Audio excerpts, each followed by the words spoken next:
Wassalatu wassalamu ala asyrofil anbiya'i wal mursalin Sayyidina Muhammadin wa ala alihi wa sahbihi ajma'in.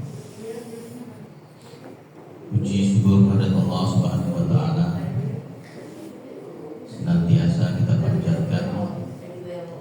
Alhamdulillah, pada pagi hari ini kita sama-sama telah melaksanakan kewajiban kita, yaitu sholat subuh berjamaah. Insyaallah akan kita lanjutkan dengan kajian ilmu. Pada pagi hari ini telah hadir bersama kita Ustaz Al-Mukarram Bapak Dr. Kiai Haji Nurul Irfan MA. Insyaallah nanti akan memberikan beberapa ilmu pengetahuan yang akan dapat kita simak dengan baik, dan mudah-mudahan apa yang disampaikan bisa bermanfaat untuk kita semua. Amin. Selawat dan salam kita aturkan kepada Nabi besar Muhammad sallallahu alaihi wasallam, juga untuk keluarganya, para sahabatnya, dan mudah-mudahan kita juga umatnya insyaallah selalu mendapatkan syafaatnya sampai yaumul akhir nanti. Amin ya rabbal alamin. Yang kami hormati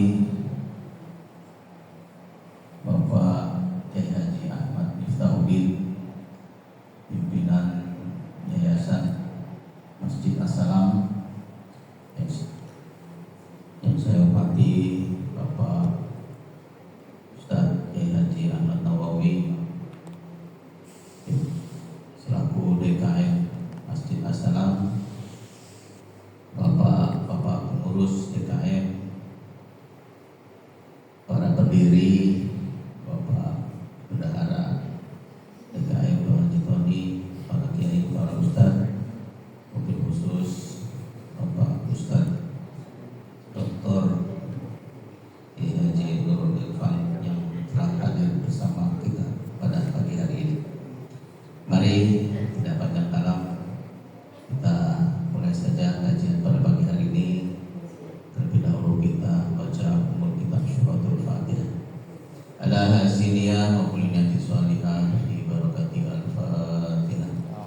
أعوذ بالله من الشيطان الرجيم بسم الله الرحمن الرحيم الحمد لله رب العالمين الرحمن الرحيم مالك يوم الدين إياك نعبد وإياك نستعين اهدنا الصراط المستقيم صراط الذين أنعمت عليهم غير المغضوب عليهم ولا الضالين.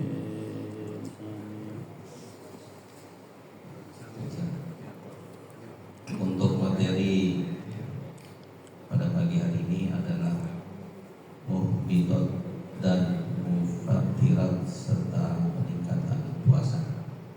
Tafadhol Ustaz. Pada yang terhormat Bapak Saya pakai ini. Ustaz ini. Oh, ini gatel gue. Oh gitu. Kuping juga gatel. Assalamualaikum warahmatullahi wabarakatuh. Bismillahirrahmanirrahim. Alhamdulillahilladzi farada alaina shiyama syahri Ramadan, syahrun unzila fihi al-Qur'anu hudan lin-nasi wa bayyinatin minal huda wal furqan. Ashhadu an la ilaha illallah al-malikul allam dzul jalali wal ikram, wa ashhadu anna Muhammadan abduhu wa rasuluhu al-hadi ila daris salam.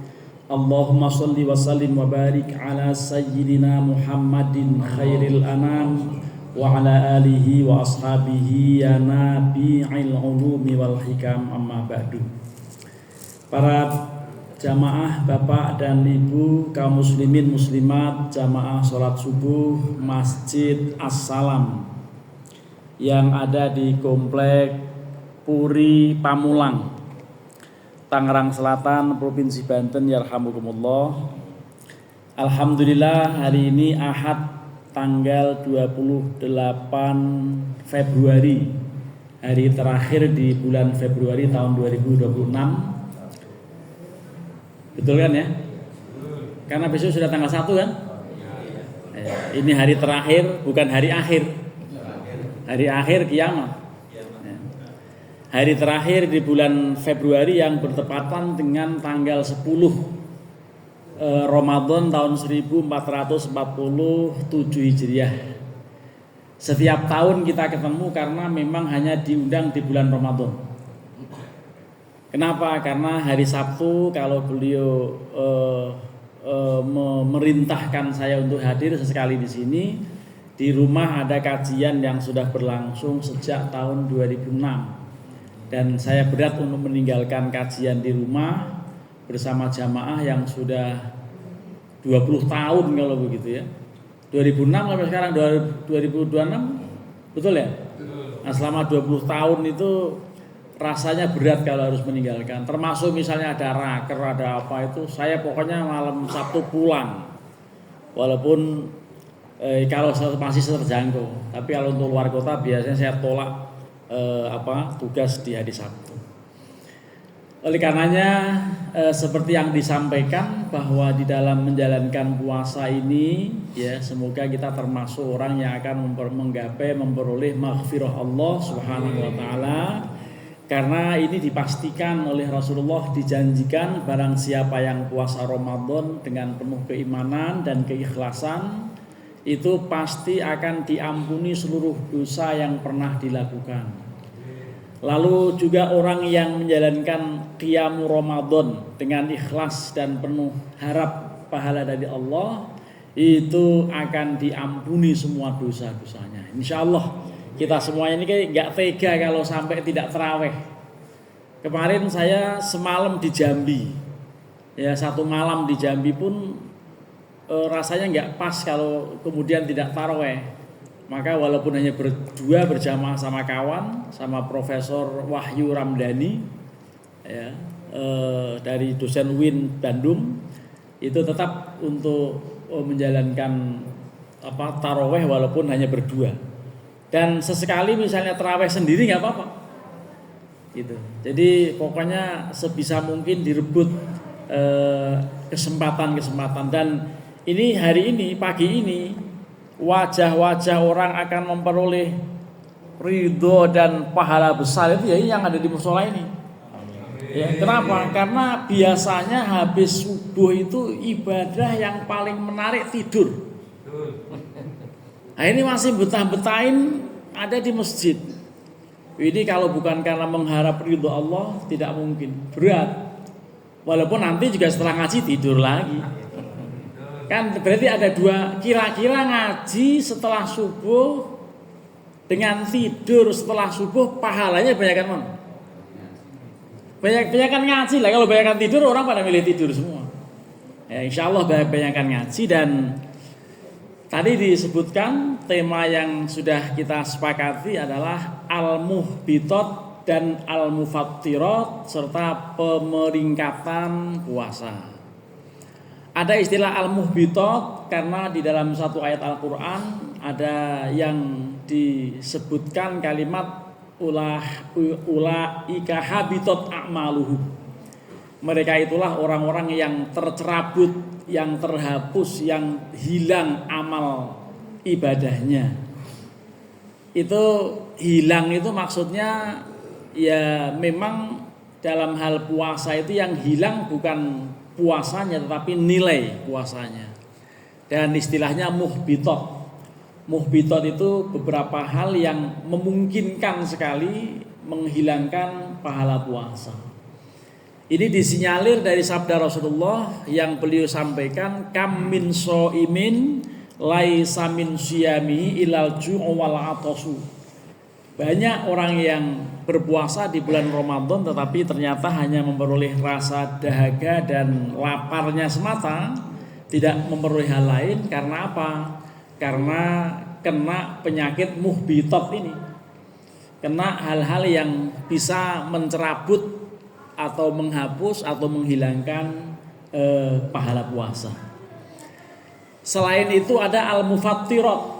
Kalau al-mufattirat insya Allah tidak seorang pun diantara kita, baik tadi yang ikut jamaah subuh yang kemudian lanjut ibadah bentuk lain, apalagi yang duduk sekarang ini. Itu udah pasti menahan dari yang membatalkan. Karena yang membatalkan puasa itu disingkatnya hanya ada 4. Ya. Ada 4 hal yang bisa membatalkan puasa. Pertama apa? Al-aklu, makan. Jadi kalau orang puasa makan pasti batal. Yang kedua asyurbu, minum. Minum pasti batal. Ya. Menghirup juga, kalau menghirup rokok kayaknya ya nggak pantas ya. Siang hari puasa tapi ngerokok, walaupun nggak kenyang, tetap saja batal gitu kan ya. Kalau dulu ada seorang murid, karena mualaf ya, dia latihan puasa terus dia masih ngomongnya gua aja, gua nggak kuat Van kalau menahan rokok, izin saya ngerokok dulu ya gitu. Oh iyalah silakan. Karena lagi masuk Islam, ya biarin aja dulu gitu. Lama-lama ya akhirnya tahu bahwa memang tidak boleh. Ya, kan nggak pantas ya mau zuhuran puasa-puasa ngerokok, kan nggak pantas. Kalau Lebaran masih memungkinkan. Ya. Kalau Lebaran mau sholat Id sambil nggak apa-apa. Tapi kalau puasa Ramadan lalu dia santai-santai di luar, ngerokok itu sama dengan nantang Gusti Allah itu. Ya, menghina itu. Jadi dia sama dengan orang yang digambarkan oleh Ebit itu, mungkin Tuhan mulai bosan melihat tingkah kita yang selalu salah dan bangga dengan dosa-dosa. Jadi dosa bangga lagi, ya. Sudah nggak puasa pakai terang-terangan di depan orang gitu ya. Padahal kerjaannya cuma polisi cepek. Kerjaannya polisi cepek, ambil ngerokok, ya udah enak banget ya nih lihatnya kan. Iya, jadi ya jangan pamer begitu, banyak orang yang berpuasa yang lihat pada muter. Santai dia ngerokok. Saya jadi tadinya mau ngasih 2.000, nggak puasa, biarin, males jadi. Ya, jadi begitulah. Orang itu ada yang berbangga dalam melakukan dosa. Itu yang dikenal dengan mujaharoh, orang yang pamer dalam berbuat dosa. Bapak dan Ibu, yang masuk dalam kategori mufattirat tadi makan, minum, jima. Lah ini jima. Jima ini nggak boleh. Walaupun istrinya sendiri. Ya. Kalau malam boleh karena Allah berfirman uhilla lakum lailatas syiyamir rafathu ila nisaikum. Dibolehkan malam hari untuk melakukan jima dengan istri kalian. Itu boleh malam hari. Dulunya awalnya para sahabat masih takut nih, boleh nggak?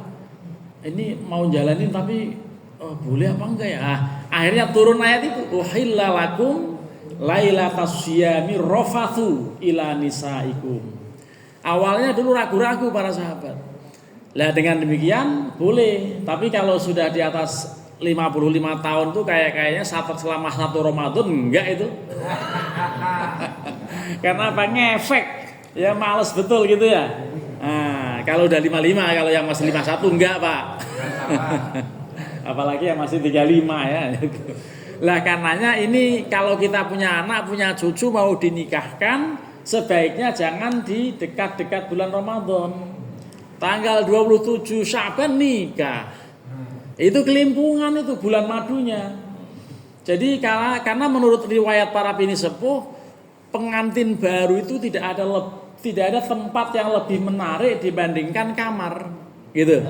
Jadi kalau punya anak mau menikahkan atau mau menikah lagi gitu, itu jangan di bulan itu Sya'ban, tanggal 28, 2 hari lagi masuk Ramadan. Nah, jadi ini ibu-ibu makanya kalau bulan Syawal itu rame. Ustaz Nawawi di KUA ya? Ada yang Ramadan juga ada. Kalau yang Ramadan ada, yang Sya'ban ada, berarti nggak lagi bulan madu, karena madunya udah diepret-epret sudah, ya madunya sudah dijalankan sebelum nikah, itu masalah itu. Begitu nikah udah nggak ada yang enak, udah malah makin bosen gitu ya. Nah, itulah jadi remaja-remaja sekarang begitu modelnya. Nah, jadi karenanya kalau mau menikah itu jauh-jauh dari Ramadan. Karena di antara yang al-makruha yang dimakruhkan adalah al-qublah wa muqaddimatul jima'. Mencium pasangan dan muqaddimah jima'. Ya, itu makruh itu. Kalau di atas 50 tahun ya makruh lah. Mungkin jadi mubah karena apa? Ya nggak ada ngefek apa-apa, udah tua, udah nenek-nenek. Udah nggak ngefek apa-apa. Tapi kalau yang muda-muda bisa magreng, Pak.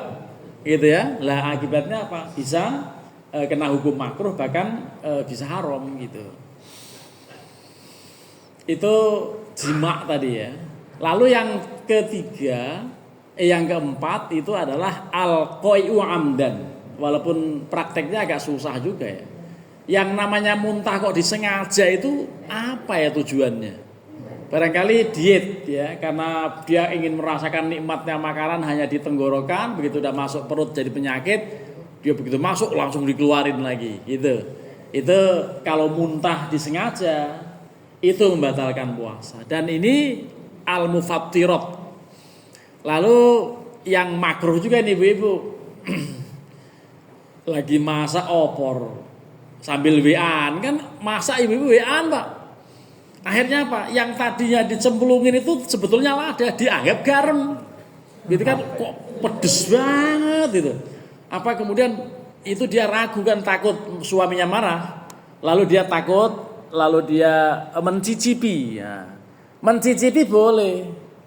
Dicicipi tapi dilepeh. Gitu. Jangan dicicipi ditelan ya batal. Kalau dicicipi di hidung lidah, oh ternyata emang tadi lada, sekarang harus garam lagi. Itu nggak apa-apa. Daripada nanti uring-uringan, pada marah seluruh rumah. Akibat apa? Keasinan atau kurang manis dan seterusnya. Ini dzauqut ta'am atau mencicipi makanan itu makruh. Di bulan Ramadan, ibu-ibu kalau lagi masak terpaksa menjalankan nggak apa-apa, cuman makruh gitu ya. Tapi sebisa mungkin konsentrasi. Makanya ibu-ibu ini sekarang ini para pasangan suami istri itu termasuk keluarga samawa. Apa samawa? Suami istri sama-sama main WA. Itu singkatannya samawa itu. Suami istri sama-sama main WA. Jadi nggak konsen masak juga gitu ya. Nah inilah. Jadi yang mufattirat itu jelas-jelas membatalkan, dan itu ada 4 tadi untuk kita hindari. Bapak dan Ibu, supaya puasa kita unggul, karena untuk Kiai Nawawi puasa udah 40 kali puasa. Karena beliau usianya sekitar 50-an, katakan mungkin udah 45 kali lah, katakan mulai 6 tahun beliau puasa sampai hari ini, dan tergantung usianya. Orang puasa kan kira-kira mulainya 7 tahun atau mungkin 8 tahun gitu. Sampai dihitung sekarang usianya misalnya 60, berarti kurangi 7. Itu akhirnya rata-rata sudah 40 lebih berpuasa di ruangan ini. Dan kita udah terlatih betul mengenai puasa, kemudian tata cara, termasuk juga anjuran-anjuran supaya memperoleh peringkat unggul. Jadi sekarang akreditasi perguruan tinggi itu ada nilai cukup, baik sekali, dan unggul lah, yang dikejar orang unggul itu. Itulah ya, ini puasa yang unggul tentu yang menghindari bukan yang mufattirat saja, tetapi juga yang al-muhbitat gitu. Al-muhbitat itu yang mencerabut pahala. Apa itu? 1, al-kadzibu. Jadi bohong. Kalau berpuasa bohong itu bisa berkurang drastis, yang tadinya 9 jadi 60. Tadinya 90 tapi jadi balik 60. Mungkin malah jadi 50 nilainya. Gitu. Jadi bohong itu akan membuat kebohongan berikutnya. Orang sekali bohong, rangkaian berikutnya bohong. Misalnya, kenapa kemarin nggak masuk kuliah? Sakit Pak, padahal nggak sakit, karena ketiduran doang. Nah, sakit apa? Sakit emah Pak. Lah, udah berobat, sudah. Jadi rangkaian berikutnya bohong semua itu. Gara-gara pertama kali bohong. Gitu. Jadi bohong itu akan membawa informasi yang menyesatkan semua. Di belakangnya itu dijamin bohong semua. Dan karenanya iyyakum wal kadzibah, kata Rasulullah. Hindari olehmu jauh-jauh dari kebiasaan bohong. Lah inilah. Katanya ada 3 bohong yang boleh ya. Menurut para ulama itu antara lain bohong yang boleh itu apa? 1, dalam rangka siasat perang. Itu ngomong siap betul dengan pasukan yang sudah siap senjatanya dan padahal nggak ada orang. Wah, ngomong aja begitu. Ya, itu siasat perang, bohong itu boleh supaya menggentarkan musuh. Seakan-akan banyak pasukannya begitu. Itu 1. Yang kedua, bohong dalam rangka untuk islah. Sebagai muslim, sebagai orang yang akan mendamaikan 2 kubu yang sedang bertikai, itu boleh bohong. Kubu 1 mau menghancurkan kubu yang kedua, maka dia bilang enggak, dia pengen damai gitu. Jadi menyampaikan tidak apa adanya. Ini dibolehkan. Nah, yang ketiga ini yang sensitif. Seorang suami boleh bohong sama istri. Ini kalau saya terangkan apa adanya bisa marah-marah, nggak bisa kalau marah kalau pulang merengutin istri saya. Gitu. Kenapa? Karena memang dulu saya pernah tanya Mu'alim Syafi'i Adzami, guru saya, ini kalau yang maksudnya begini gimana Mu'alim? Ya pokoknya bohong nggak apa-apa, istri kita itu dibohongin nggak apa-apa. Kalau saya jalankan seperti itu nanti bisa runyam itu urusannya. Ternyata dicontohkan kalau saya pernah ngelihat penceramah di TV itu contohnya lembut sekali. Mau kondangan nih, istrinya sudah beranak 6, sudah nggak jelas bentuknya gitu ya. Lalu dia bilang, Pak, bagus ya, bagus, cantik, gitu ngomong aja gitu. Walaupun nggak begitu amat gitu ya. Akhirnya udah 6 anak keluar gitu. mau kata cantik, boys bagaimana? Itu kira-kira bohong yang boleh tuh begitu tuh, yang tidak menyinggung perasaan gitu ya. Kalau saya ceritain bisa tersinggung juga ya. Jadi ini bohong yang supaya membawa kebaikan gitu. Jadi jangan jujur apa adanya. Itu 3 hal yang disebut sebagai pengecualian. Memang segala sesuatu ada pengecualian. Itu yang pertama al-kadzibu, yang kedua al-ghibatu ini. Ghibah ini menjadi kebiasaan sebagian besar warga kita ini ya. Ghibah itu bicarain orang lain dan orang lain nggak suka dengan omongan itu. Biasanya awalnya tahu nggak gitu. Ngomongnya itu awal mau ngobrol itu tahu nggak kenapa? Oh nggak nyangka ya selama ini ya, jadi ngomong begitu. Atau tapi tolong jangan bilang-bilang ya, ini rahasia nih off the record gitu. Ngomong off the record tapi malah justru orang tahu semua gitu. Itu namanya apa? Gosip. Yang di dalam Al-Quran dikatakan a'udzubillahi minasyaitonirrajim wala yaghtab ba'dukum ba'don ayuhibbu ahadukum ayyakula lahma akhihi maitan fakarihtumu. Janganlah sebagian kalian menggosipkan sebagian yang lain. Apakah kalian mau? Apakah kalian suka untuk memakan daging saudara kandung yang telah mati untuk disop? Kan nggak mungkin, ya. Kalian pasti benci itu. Itu orang yang gosip, orang yang melakukan ghibah itu sebetulnya sama dengan mengkonsumsi daging saudaranya yang padahal sudah mati. Harusnya dikubur, malah dimasukin kulkas. Misalnya begitu. Di samping kena pidana udah pasti juga menyalahi aturan gitu. Ini orang menyampaikan gosip itu sama dengan hal itu. Bapak dan Ibu, kemudian kaum muslimin semuanya, yang ketiga itu termasuk al-muhbitat adalah an-namimatu. An-namimah itu adu domba. Yang diisyaratkan di dalam Al-Qur'an ada istilah hammashim, hammashim, terus kemudian hammashim mannain ya. Kemudian binamim gitu ya. Hammashin itu orang yang humazah itu. Orang yang hammazim masyaim binamim. Jadi hammashim masyaim binamim. Orang yang selalu mengumpat, yang berjalan ke sana kemari untuk menyampaikan permusuhan, untuk mengadu domba satu dengan yang lain. tindakannya sangat provokatif dan pelakunya namanya provokator. Jadi kalau kita melakukan tindakan provokatif, kalimat, ucapan dan seterusnya di bulan Ramadan itu bisa menghilangkan pahala puasa. Karenanya kita berusaha sekuat tenaga untuk menghindari hal ini. Ya, namimah.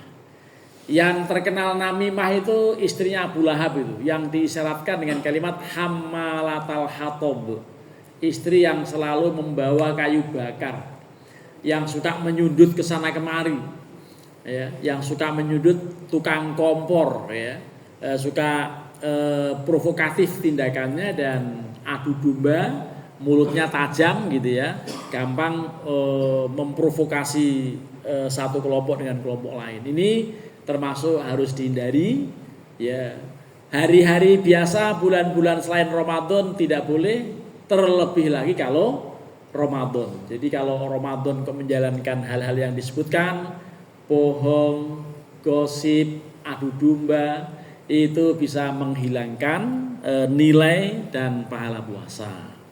Kemudian yang keempat, ya, yang keempat adalah syahadatuz zur, kesaksian yang tidak benar, kesaksian palsu. Biasanya kalau di pengadilan saksi itu akan disumpah.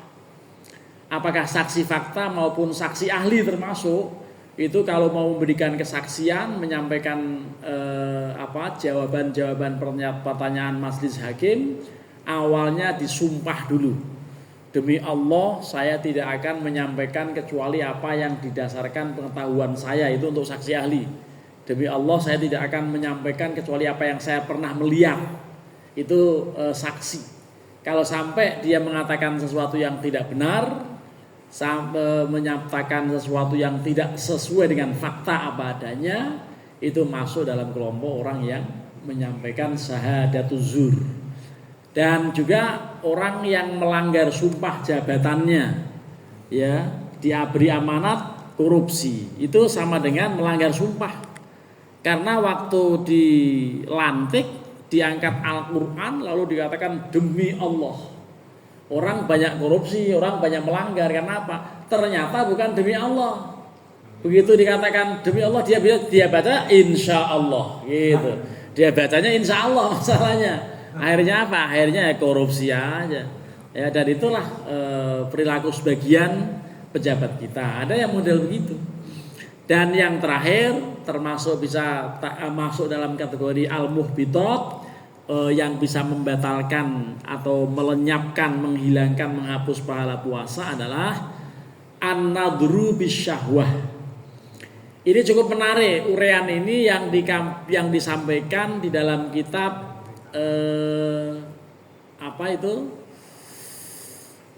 Fil Masailil Mufidah, At-Taqriratus Sadidah Fil Masailil Mufidah. Ada yang nama kitab itu.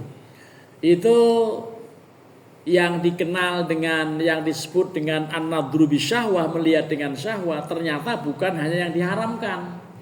Dalam kalimat itu, dalam pernyataan itu termasuk yang dihalalkan.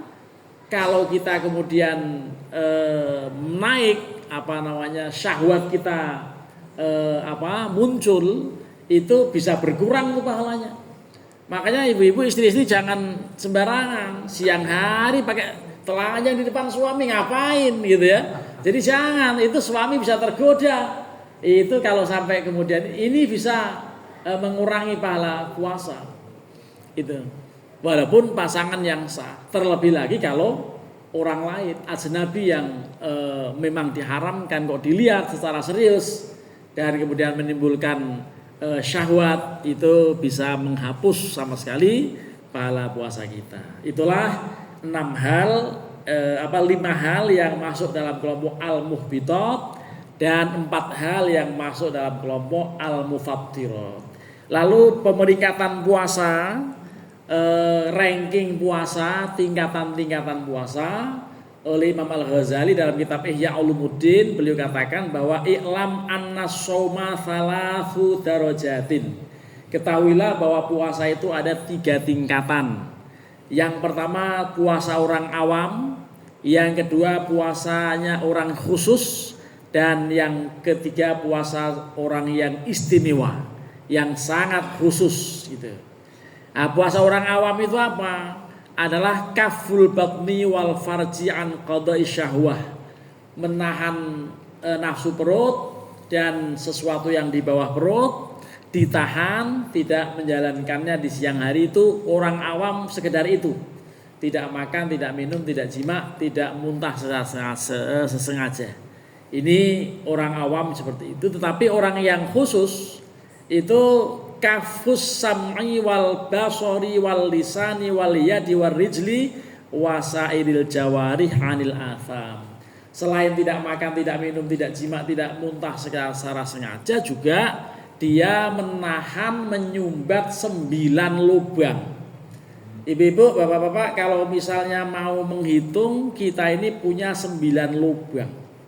Silakan dihitung mulai sekarang. 2 lubang mata, 2 lubang kuping, 2 lubang hidung, 6. Betul nggak? Tambah 1 lubang mulut dan ada 2 lubang yang lain. Itu harus disumbat. Itu sering disebut sebagai atau dengan istilah nutupi bolongan songo. Dan dalam bahasa Al-Ghazali adalah tadi menahan panca indera, mulai dari pendengaran, penglihatan, lisan. Nah ini lisan ini yang berat nih. Lisan itu maksudnya pembicaraan, ya, menyampaikan kalimat-kalimat yang sejuk, yang enak, yang indah. Jangan sampai menyinggung perasaan orang, jangan sampai mengatakan sesuatu yang kasar dan seterusnya. Termasuk menjaga tangan kita, kaki kita, dan semua anggota tubuh kita jaga. Itu termasuk kelompok orang yang sudah khusus. Tetapi tingkatan yang ketiga yang paling tinggi adalah puasa sangat istimewa, karena yang berpuasa itu shaumul qalbi.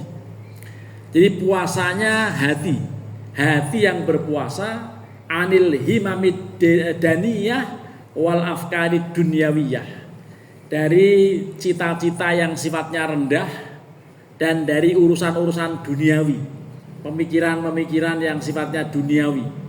Lalu dia akan menjaga hati dari selain memikirkan Allah, selain memikirkan zikir pada Allah.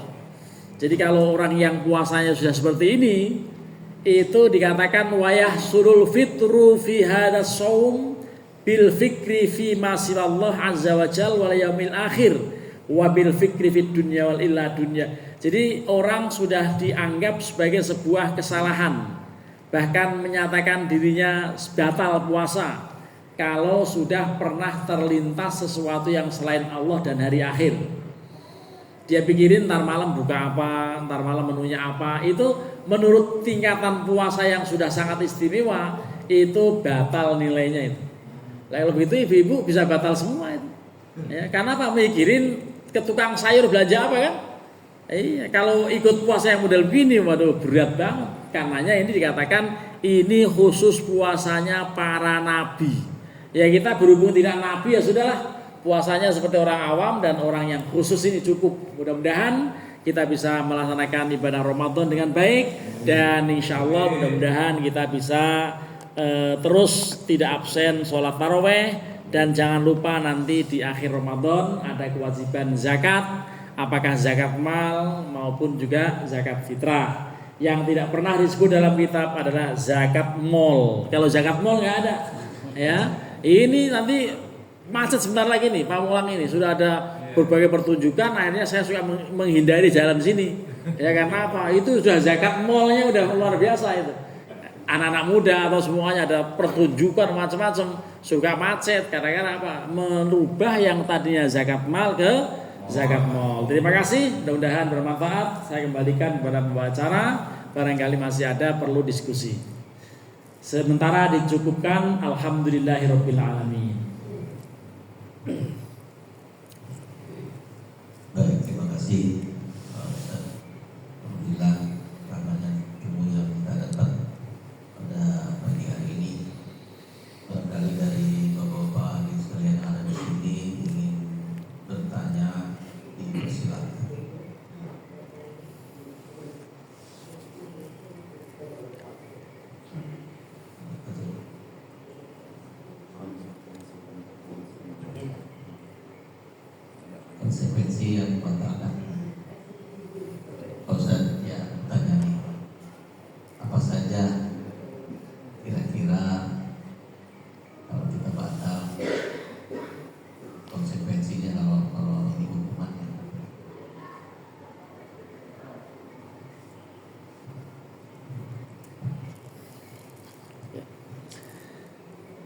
ada beberapa jenis konsekuensi itu berupa qadha, kafarat dan fidyah.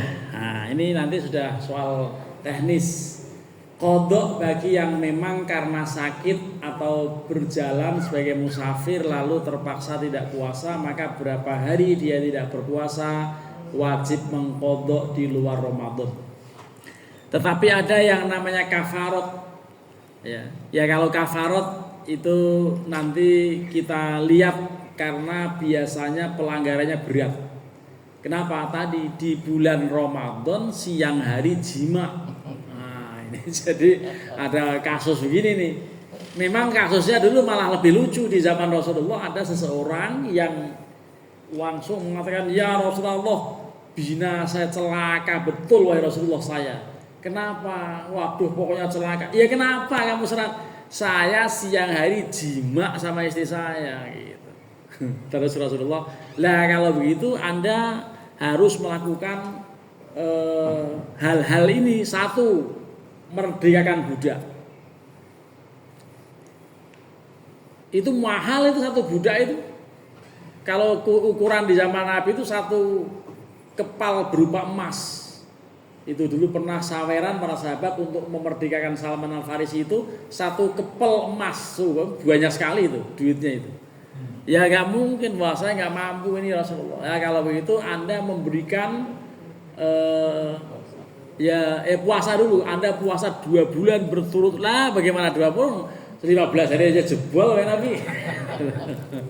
Lah kalau begitu kamu kalau nggak bisa begitu ya. Berikan fakir miskin ya 60 fakir miskin ya saya juga nggak bisa begini. Akhirnya Rasulullah masuk ke rumah dan mengambil satu karung kurma. Kalau begitu ini tolong kamu sedekahkan pada orang yang paling miskin di kampung kamu. Lah tidak ada orang paling miskin kecuali saya wahai Rasulullah. Waktu itu Rasulullah sampai ketawanya itu serius. Sampai kelihatan gigi-gigi gerah-gerahamnya karena ini orang kocak banget. Udah kalau gitu buat keluarga kamu udah. Itu orang jima di zaman Rasulullah malah dikasih hadiah. Berkat ngeyelnya orang itu dan berkat kehebiatan Rasulullah. Jadi Rasulullah itu gak pernah marah sama orang yang memang getol dalam agama tapi dia merasa bersalah gitu ya. Itu tetap kalau bisa ya tadi merdekakan budak. Kalau gak bisa ya puasa 2 bulan. Kalau nggak bisa lagi, tadi 60 orang miskin. Tetapi dia mengaku nggak bisa semuanya. Akhirnya apa? Itu satu karung kurma dibuat dia itu. Ya, jadi itu asal muasalnya hadisnya begitu. Tetapi kemudian kalau sampai ada orang yang melakukan pelanggaran dengan jima di bulan Ramadan, yang diberikan sanksi kepadanya itu berupa 2 bulan puasa berturut-turut itu gitu. Karena budak udah nggak ada. Yang ketiga juga ranking terakhir. Jadi yang konkret 2 bulan berturut-turut. Tetapi dalam kitab-kitab fikih lebih lanjut dikatakan yang kena hukuman hanya suami gitu. Istri tidak. Kenapa? Istri sebagai orang yang pasif gitu. Tapi lain halnya ini kalau misalnya kita fikih di debat, lah yang agresif istri saya kok itu. Yang agresif istri saya bagaimana? Nah nanti kita fikirnya menjawab mestinya itu. Ya, jangan mosok suami yang selalu disalahkan kan. Jadi yang agresif sebelah sana ya berarti ya dua-duanya gitu ya. Ya, dua-duanya nanti digotong berdua gitu. Ya enggak begitu, masing-masing 2 bulan itu berturut-turut dan tidak boleh batal. Kalau misalnya di hari ke-59 batal, ulang dari awal gitu. Itu saking beratnya. Karenanya tolonglah jangan ini habis subuh tidurnya harus adu punggung. Ya. Habis subuh tidur lagi adu punggung. Syukur-syukur kalau pisah ranjang, gitu ya. Pisah ranjang dalam arti yang sesungguhnya bukan yang diisyaratkan oleh model Pak pengacara kan. Kalau pisah ranjang yang begini lain ini. Jadi yang kedua kafarat. Yang ketiga itu fidyah. Lah fidyah tentu bagi orang yang memang sudah tidak mampu puasa. Karena apa? Karena tua. Yang diisyaratkan dengan ayat wa 'alal ladzina yutiqunahu fidyatun ta'am miskin, terhadap orang yang kuat tetapi sangat berat karena sepuh, karena harus mengkonsumsi obat dan segala macam, udah sepuh lah pokoknya, itu kemudian kewajibannya hanya sekedar fidyah. Fidyah itu apa? Satu mud itu apa? 1/4 liter. Berarti kalau 1 liternya berapa ya? 1 liternya 15.000, bagi 4-nya berarti berapa itu? Murah sekali. Tapi karena murah, akhirnya orang membulatkan 1 kali porsi makan. Kalau masih porsi makan berarti relatif, tergantung warteg. Ada yang bahari, ada yang non bahari. Kalau Padang ada yang sederhana, yang tidak sederhana, kan berarti berkisar lah. Oleh kalau begitu pukul rata misalnya 20.000 gitu satu harinya. Itu 20.000 tentu bagi yang miskin banget gitu. Udah miskin wajib fidyah gitu ya. Tapi nanti ya pokoknya orang yang meninggalkan puasa karena sudah tua gitu ya. 1 tua, 2 sakit yang sifatnya menaun, yang layur jaburuhu, yang menaun sifatnya, itu cukup fidyah. Lah ini anak mantu saya ini saya tanya kok belum puasa karena apa? Masih vaping sih. Ngambil susu untuk bayi, puffing ya, puffing kan rokok ya. Puffing itu cornblock itu. Karena zaman istri saya punya anak enggak, puffingnya ya mulut bayi itu pada langsung ke situ. Yang lebih ahli kemasannya kan. Ya kalau sekarang enggak, anak-anak tuh disedot itu ya. Lalu masukin kulkas, baru mau direbus lagi, ribet. Tapi itu enggak mau puasa itu. Karena apa? Karena murdi. Murdi itu orang yang menyusui. Nah itu nanti ya wajib mengqadha itu sebetulnya. Bukan hanya ini. Jadi anggap sebagai orang sakit, maka mengqadha. Apalagi dia mengkhawatirkan dua-duanya itu, bayi dan dirinya sendiri. Kalau hamil, kalau itu biasanya. Tapi katanya antara hamil, ini ngomong mumpung ada seorang ibu 4 orang ini, antara hamil dan nyusui berat mana Bu waktu puasa? Gak ada jawabannya.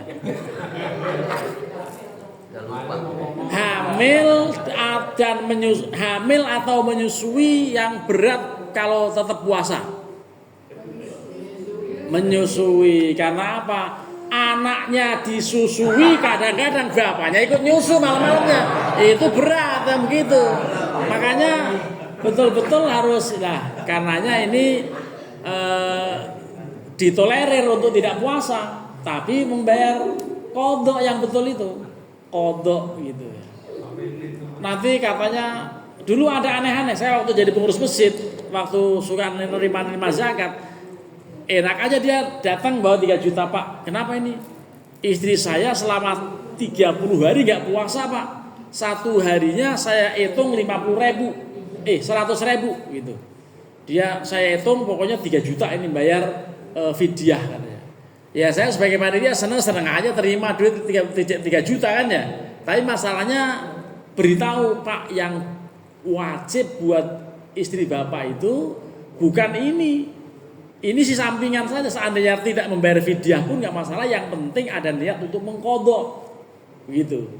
Jadi yang wajib itu malah mengqadha itu. Kalau fidyah sampingan ketika mengkhawatirkan diri dan anaknya gitu. Nah, nanti kita lihat yang dikhawatirkan itu dirinya sendiri atau anaknya sendiri, itu nanti ada perincian lah. Karenanya ini konsekuensi antara yang harus qadha, yang kafarat, yang fidyah. Bahkan ada juga imsaku baqiyatin nahar. Tetap harus tidak boleh makan, tidak boleh minum sampai sore. Kalau batal dengan jimaknya udah batal tapi tidak boleh makan. Jangan mentang-mentang udah batal dia makan minum, enggak boleh. Itu tetap dihukum untuk tidak boleh makan di siang hari. Itu begitu. Tapi orang-orang menjalankan kayak enggak menjalankan, enggak puasa. Jadi orang-orang pada nggak puasa yang di sana. Kalau di ruangan ini nggak mungkin ada orang tidak puasa. Ya, di luar sana ada orang pada nggak puasa gitu ya. Semalam ada yang ngomong, wah ini terawih tapi nggak puasa gimana? Lah kalau terawih nggak puasa sama dengan orang kondangan pakai jas, pakai peci tapi nggak pakai celana. Kira-kira pantas nggak? Pakai jas, pakai peci, pakai dasi lagi, nggak pakai celana. Ya itu kan nggak pantas gitu.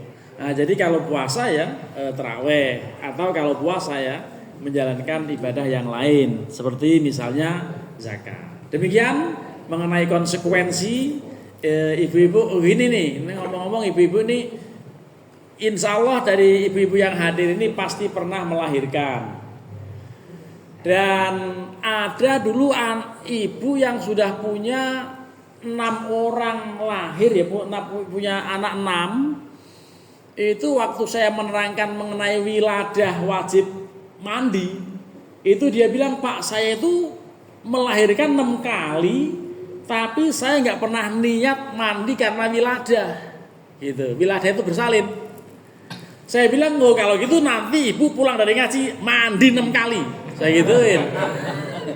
Ibu wajib mandi 6 kali mengganti yang tidak niat itu. Karena apa? Jangankan keluar anak, uang keluar sperma aja wajib mandi, apalagi udah wujud anak. Itu kan sperma berpadu dengan sel indung telur, kemudian jadi orang itu kan, udah keluar, itu wajib mandi. Makanya ada niat khusus untuk mandi karena wiladah. Sekalipun nanti setelah itu nggak bisa sholat. Karena apa? Masih nifas.